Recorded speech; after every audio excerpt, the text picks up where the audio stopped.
परदेसी परदेसी जाना नहीं, परदेसी परदेसी जाना नहीं, मुझे छोड़ के परदेसी मेरा यारा भूल न जाना, मुझे याद रखना कहीं भूले न जाना, परदेसी परदेसी जाना नहीं, मुझे छोड़ के मुँह मोड़ के। हेलो दोस्तों, मेरे YouTube चैनल मैथ मस्ती इंडिया में आप लोग का हार्दिक स्वागत है। मैं इंजीनियर विजय कुमार। आज आप लोगों को ये चक्रवृद्धि ब्याज का पहला क्लास है, जो कि मैं चक्रवृद्धि ब्याज को एकदम बेसिक तरीके से एकदम 0 to हीरो लेवल तक लेकर जाऊंगा, जिसमें से चक्रवृद्धि ब्याज को मैं 3 तरीके से बताऊंगा और तीनों तरीकों से आंसर समान आएगा, तीनों तरीके से। लेकिन उसको जानने से पहले कुछ बेसिक चीज है वो आपको जानना बिल्कुल जरूरी है। जैसे में मान लीजिए ये लिखा हुआ है मूलधन। मूलधन कहते किसे हैं? यानी कि उधार दिया गया राशि या उधार लिया गया राशि क्या कहलाता? मूलधन। अब समय क्या है? जितने वर्ष के लिए ले रहे हैं, समय हमेशा वर्ष में होगा और दर की गणना हमेशा परसेंटेज में यानी कि 100 पर की जाती है दर की गणना।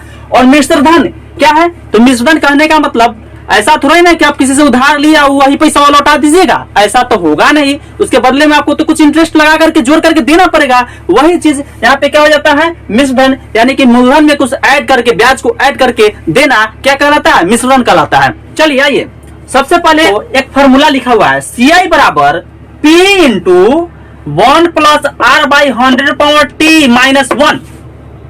ठीक है, इसमें से P कॉमन लिया हुआ है। अगर इसको P नहीं लिखना हो तो इसको ऐसे भी लिख सकते हैं, CI बराबर P into 1 plus R by 100 power T minus P भी लिख सकते हैं, क्योंकि P कॉमन ले लिए हैं। अब देखिए A बराबर क्या होता है? P into 1 plus R by 100 power T, यानी कहने का मतलब क्या है कि ये जो मूलधन, ये जो मिश्रधन है, वो ब्याज अगर निकालना हो तो क्या फॉर्मूला होता है? ब्याज बराबर मिश्रधन माइनस मूलधन। देखिए ये तो मिश्रधन हो गया, इतना को मिश्रधन लिख देंगे, गुना कर देंगे तो माइनस फिर P हो जा रहा है। क्या? A बराबर P into 1 plus R by 100 power क्या होता है? T होता है। यह मिश्रधन हो गया। सबसे पहले एक और चीज आप लोग को जानना जरूरी है कि अगर हमको मिश्रधन निकालना हो, क्या निकालना हो? मिश्रधन, तो इसका फॉर्मूला होता है मिश्रधन में मिश्रधन बराबर क्या? तो मूलधन प्लस ब्याज। मिश्रधन बराबर क्या? तो मूलधन प्लस क्या? ब्याज। ब्याज को लिख दिए ब्याज, ये फॉर्मूला होता है। अगर हमको ब्याज निकालना हो, ठीक है, यही ब्याज यानी कि CI हमको निकालना है, तो CI बराबर क्या हो जाएगा? यानी कि ब्याज क्या है? CI है। तो अगर CI निकालना है तो इसका फॉर्मूला क्या हो जाएगा? तो A माइनस P, यानी कि मिश्रधन माइनस मूलधन। पहला विधि क्या है? अनुपात विधि के द्वारा। हम 3 बोले थे शुरू में कि 3 विधि के द्वारा मैं CI पढ़ाऊंगा, तीनों विधि से आंसर समान आएगा। ठीक है, सबसे पहले क्या लिखा हुआ है? CI for 2 year. ठीक है, यह अनुपात विधि है। कैसे इसको निकालना कैसे है? आप लोग सोचिए कि रोट लिए ना, रोटना क्या है? रोटना कुछ ना है, एक को समझिए, उसके बाद अपने आप फटाफट बकते जाइएगा। ठीक है, चलिए सबसे पहले आइए यहाँ पे CI फॉर 2 ईयर के लिए, ये अपना से निकालना है, कुछ नहीं। 2 ईयर है तो एक बार 2 लिख दिए, एक बार 1 लिख दिए। ठीक है, 2 है और नहीं है कुछ होता है 1 लगा दिए अपना मन से, काम खत्म। अब इसी से 100 बन जाएगा। देख लीजिए, फॉर 2 ईयर के लिए ये हो गया। 3 ईयर के लिए कैसे निकालेंगे? तो देखिए कैसे निकालना है। 3 है तो यहाँ पे 3 लिखना है। जो लिखा 2 था तो यहाँ पे 2 लिख दिए, 1 लिख दिए। उसी प्रकार 3 है तो यहाँ पे 3 लिखना है। देखिए ऊपर देखिए कितना है, इसको जोड़ते जाना है। 2 गो कितना होता है? तो 3 गो होता है। 2 1 3 गो। अब उसके बाद और कोई टर्म है इसमें? नहीं बचा हुआ है, तो कुछ नहीं है तो 1 लगा दीजिए। क्लियर? कुछ अगर नहीं है तो उसमें 1 लगाना है। चलिए अब 4 वर्ष के लिए CI, इसको कैसे निकालेंगे? तो 4 वर्ष के लिए 4 लिखना है यहाँ पे। ठीक है, उसके ऊपर वाला में जाना है। 3 गो कई होता है? तो 6 गो होता है। और 3 गो का वो तो 4 गो जोड़ दिए। अब कुछ नहीं बचा हुआ था, कुछ नहीं बचा हुआ था, 1 लगा देंगे अपना मन से। उसको तो 5 ईयर के लिए आइए। 5 ईयर के लिए क्या होता है? 5, उसको जोड़ते जाइए ऊपर में। 6 4 कितना होता है? तो 10 होता है। और 6 4 कितना होता है? 10 होता है। 4 1 कितना होता है? 5 होता है। उसके बाद कुछ नहीं है तो 1 लगा देंगे। चलिए अब सबसे पहले 1 ईयर का ब्याज निकालेंगे। ठीक है, और अनुपात याद कर लीजिए। 2 ईयर के लिए 2:1 है तो 2:1 लिख दिए। और 1 ईयर के लिए निकालना है तो देखिए 400 का हमको कितना परसेंट? 1 ईयर में हो रहा है तो 20%। 20% परसेंट से 2 को 0 पार, तो 20 का कितना हो गया? 80 रुपया मेरा निकल गया। चलिए अब दूसरा ईयर का निकालना है। ठीक है, तो दूसरा ईयर के निकालने के लिए अब इस पर अब 80 रुपया ब्याज लगेगा, ठीक है। 80 रुपया पर क्या परसेंट है, फिर 20% है, इसका भी 20% निकालेंगे। परसेंट से 2 जीरो पार पार, तो कितना हो गया 8 दूना 16 रुपया। अब देखिए करना क्या है, हमने बताया कि ये जो आया, अब चूंकि अनुपात है कितना 2 अनुपात 1 है, ठीक है। तो इसमें क्या करना है, इसमें क्या करना है, जो 80 ईयर आया ना, 1 ईयर वाला आया, ठीक है, और फिर 2 ईयर वाला कितना है 16 रुपया, आप गुना कर दीजिए। तो 8 दूना कितना होता है, अगर 2 का निकालेंगे तो 1 ईयर के लिए कितना, ये फर्स्ट ईयर के लिए है और ये सेकेंड ईयर के लिए है। तो 8 दूना कितना 160 रुपया इसका हुआ, ठीक है, 160 रुपया। और इसका 16 दूना कितना होता है 16 एकम 16 प्लस 16 एकम कितना, तो 16, 160 हुआ, 16 को जोड़ेंगे तो कितना हो जाएगा 176 रुपया। यही मेरा क्या हो गया 2 ईयर का ब्याज हो गया। चलिए निकल गया चक्रवृद्धि ब्याज। चलिए अब क्या करना है, दूसरा क्वेश्चन देखिए, दूसरा एग्जांपल। पी कितना है 4000 रुपया, टी 3 वर्ष के लिए अब आ गया, ठीक है, और आर 20% और 3 ईयर का चक्रवृद्धि ब्याज निकालना है, ठीक है। तो मैंने क्या बताया, 3 ईयर के लिए अनुपात खोजिए, क्या होता है 3 3 1। 3 कैसे निकालना है, तो 2 1 3, मतलब 3 वर्ष के लिए 3 और 2 1 3 1। अब चलिए इसको निकालना कैसे, यहाँ पे देखिए, सबसे पहले 1 ईयर के लिए निकालेंगे, ठीक है, 1 ईयर के लिए। इसको निकालने के लिए मैंने क्या बताया है कि ये जो 4000 है उसको कितना 20%, 4000 का अगर हम 20% निकालेंगे, परसेंट से 2 जीरो पार, तो 4 दूना कितना 800 रुपया 1 ईयर के लिए। फिर हम इसी को फिर 2 ईयर के लिए निकालेंगे। 2 ईयर के लिए निकालने के लिए हम कितना पर गणना करेंगे 800 पर, फिर 800 का कितना 20%, परसेंट से 2 अंक पार, कितना हुआ 8 दूना 16, 160 रुपया। अब फिर 3 ईयर के लिए, तो 3 ईयर के लिए सीआई कितना निकलेगा, तो 160 का कितना फिर 20%, परसेंट से 2 जीरो पार, 16 दूना कितना हुआ 32 रुपया। अब देखिए करना क्या है, मैंने बोला अनुपात खोजिए 3 ईयर के लिए, तो यहाँ पे देखिए लिखा हुआ है 3 3 1। कहने का मतलब 1 ईयर का 800 आया तो उसको 3 से गुना कर दीजिए, फिर 160 रुपया आया तो उसको 3 से, और फिर 32 रुपया उसे 1 को गुना करके जोड़ देना है। तो 3 से अगर हम गुना करते हैं, इसको भी 3 से या इसको भी 1 से, देखिए कितना आया है फर्स्ट ईयर के लिए 800, तो 3 गुने 800, ठीक है, कोई दिक्कत नहीं है। चलिए फिर क्या है 2 ईयर के लिए है, तो इसके लिए भी कितना हो जाएगा 3 गुने 160, 2 ईयर के लिए कितना आया है, इसको जोड़ते जाना है।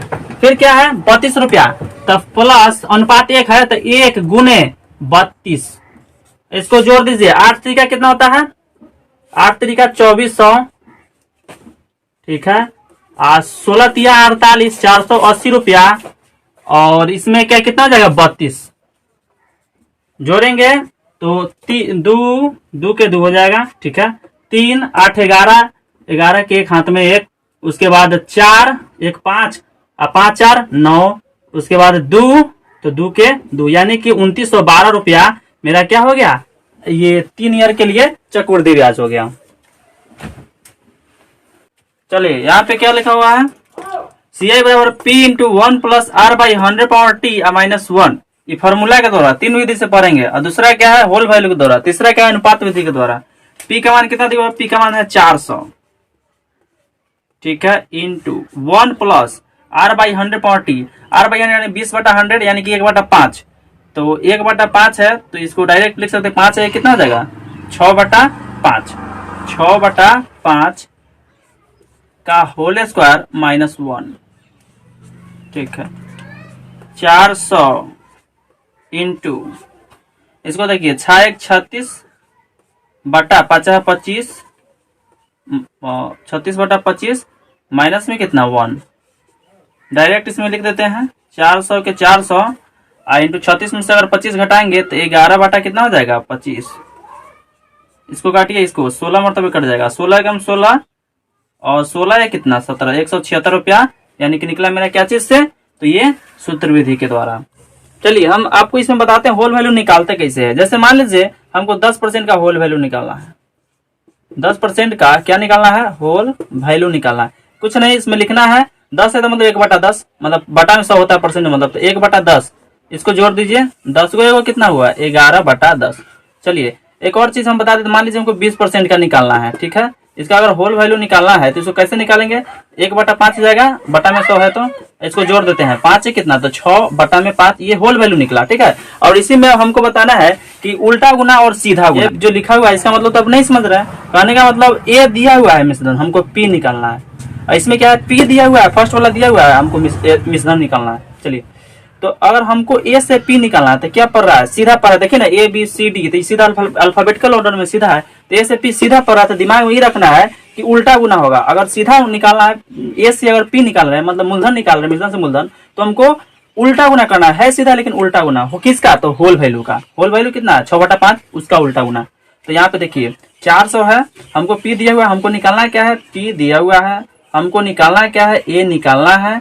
मैंने क्या बोला है, होल वैल्यू का पी से उल्टा पर है, तो इसलिए होल वैल्यू का सीधा गुना करेंगे।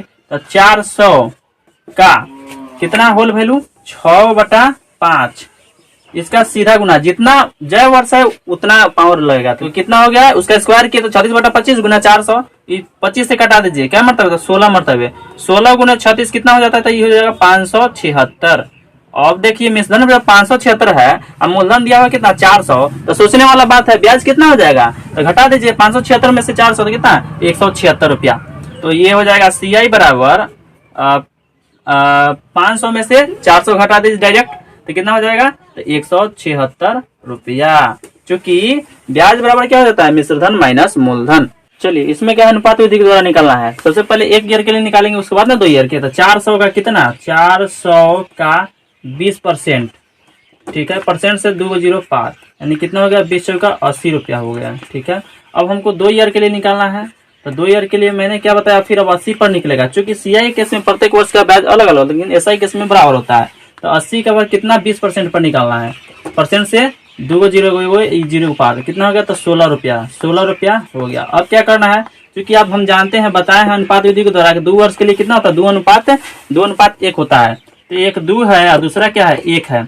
अब इसको कितना 2 से गुना करना है 1 ईयर वाला के, तो कितना है 80, यानी कि 2 गुने 80 प्लस इसको 1 गुने कितना 16 रुपया, 8 गुना 16 160 रुपया, ये हो गया, और प्लस 16 रुपया, यानी कि कितना हो गया 176 रुपया। मैंने यहाँ क्या देखा कि तीनों केस में तीनों विधि के द्वारा यानी कि ब्याज समान आया। देखिए इसके द्वारा भी मतलब कि सूत्र विधि से भी 176, होल वैल्यू के द्वारा भी 176, और अनुपात विधि के द्वारा भी 176। ठीक है, आप लोग उतार लीजिए इसको।